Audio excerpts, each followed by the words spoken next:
Hello, my name is Lou Ann Labrera, and I am an instructor in the Department of Psychiatric Rehabilitation at UMDNJ. I am also one of the faculty presenters for the live version of this program, Reducing Stigma by Meeting and Learning from People with Mental Illness. During my career as a direct service provider, I have had the opportunity to see the many positive benefits of self-help, psychiatric rehabilitation, and various treatments for people with mental illness. Before I became an educator, I provided psychiatric rehabilitation services in a variety of settings for people in the community. I also managed many programs and utilized consumer input in evaluating and improving treatment. Through my experiences, I learned how important peer relationships, recovery-oriented services, and working collaborations with doctors are to individuals with a psychiatric diagnosis. The module you are about to view identifies different types of treatment strategies that help individuals manage and recover from mental illness. The first type of intervention you'll learn about is a self-help center. A self-help center serves as a place where mental health consumers meet to offer mutual support, education, advocacy, socialization, and other activities to help promote wellness, recovery, empowerment, and community integration. In a self-help center, structured and semi-structured groups help individuals gain an understanding of other people's situations, illnesses, problems, and medications, as well as the challenges and strategies used to overcome them. These groups help individuals with mental illness realize they are not alone. Members of self-help groups learn from one another and can serve as role models for each other.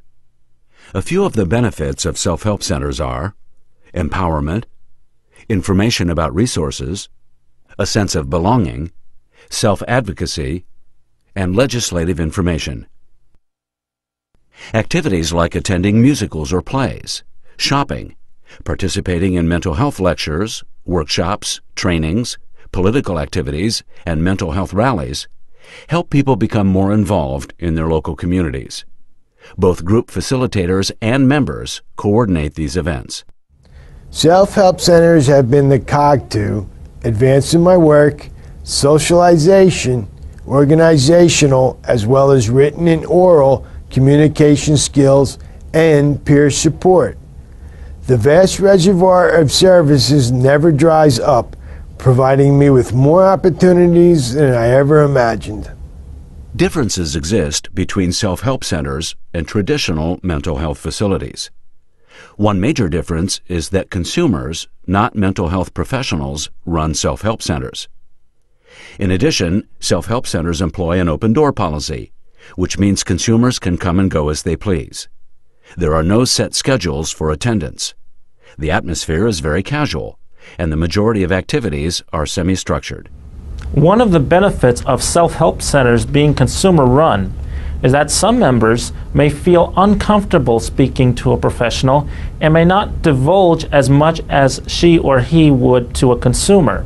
Another good thing about a self-help center is that there are no payments through Medicaid or Medicare, as would be the case at partial care programs.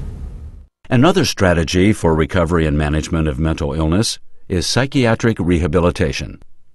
Psychiatric rehabilitation is strongly guided by the goal of recovery and is a philosophy that can be practiced in several different types of environments. Psychiatric rehabilitation focuses on teaching skills, developing resources, and providing supports, so individuals can be successful in whatever life they choose. The emphasis of psychiatric rehabilitation is placed on helping the individual regain a valued role in society and return to his or her best level of functioning despite the illness and its symptoms. In addition, psychiatric rehabilitation aims to enhance people's quality of life and integration into their community. An amusing yet accurate acronym for some of the major needs met by psychiatric rehabilitation interventions is CHOW: car, house, occupation, wife. In addition to the goals you just reviewed, psychiatric rehabilitation emphasizes 6 values. Those values are the right to self-determination, the fostering of empowerment, Respect for the dignity and worth of every individual. Optimism. The belief that every individual can learn and grow. And cultural sensitivity. These values strongly influence the way psychiatric rehabilitation workers view individuals with mental illness and provide interventions. These values instill a foundation that stabilizes treatment and progress.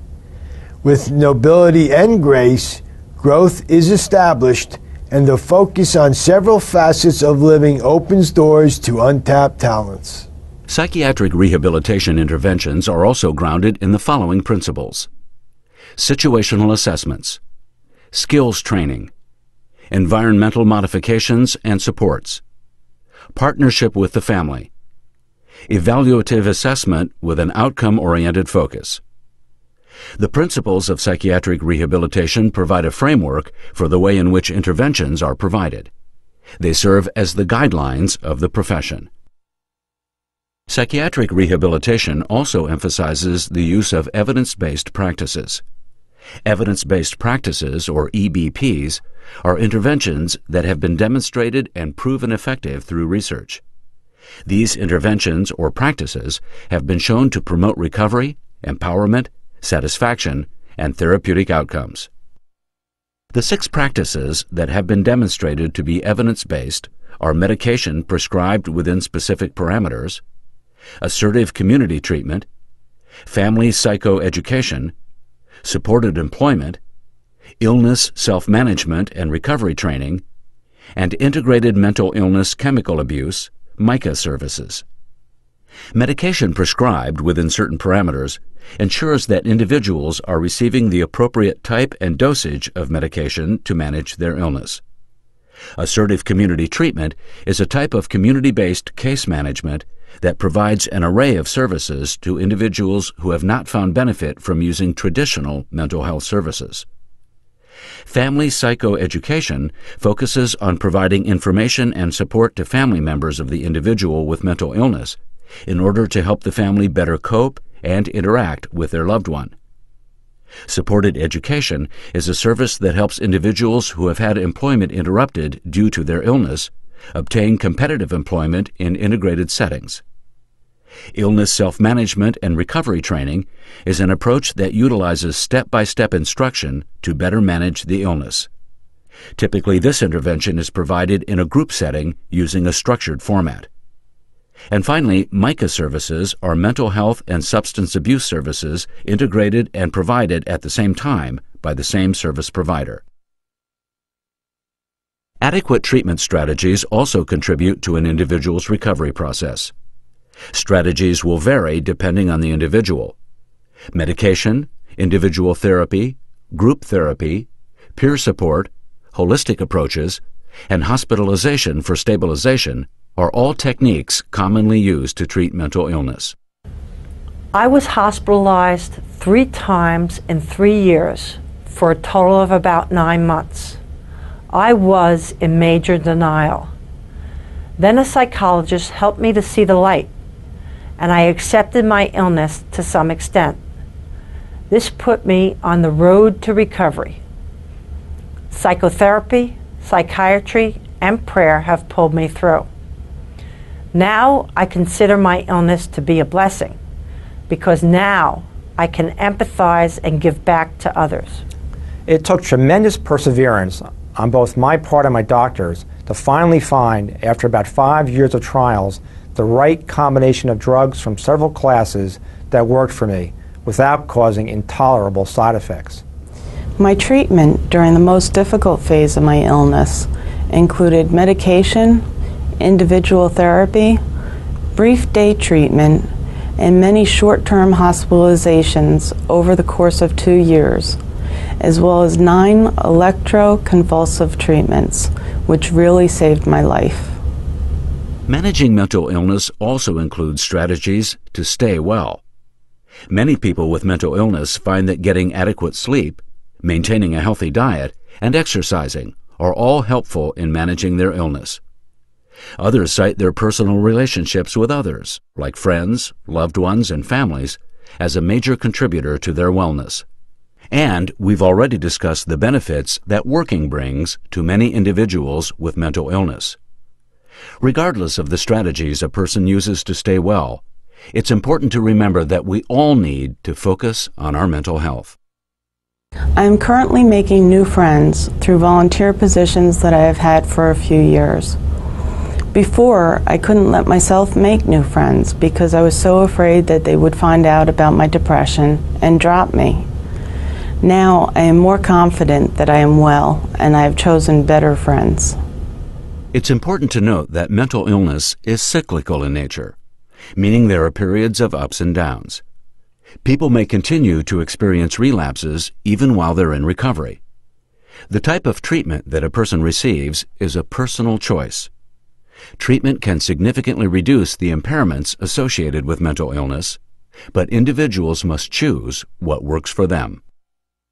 As mentioned before, I have been in recovery for over 13 years. I do, however, experience ups and downs in my life. I am in a down cycle now because I lost my job. However, I have faith in God that things will only improve.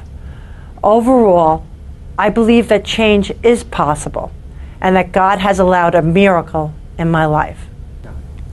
Even while symptomatic, spouting off delusions and grandiose thoughts, I still manage my life. I continue to work, run my household, keep active with my support group, have a social life, and enjoy a healthy relationship. As you have heard in other modules throughout this program, people with mental illness do the same things as everyone else. They work, go to school, get married, and live on their own. People with mental illness pay their bills, rent, share, or own their own homes, and actively participate in their communities.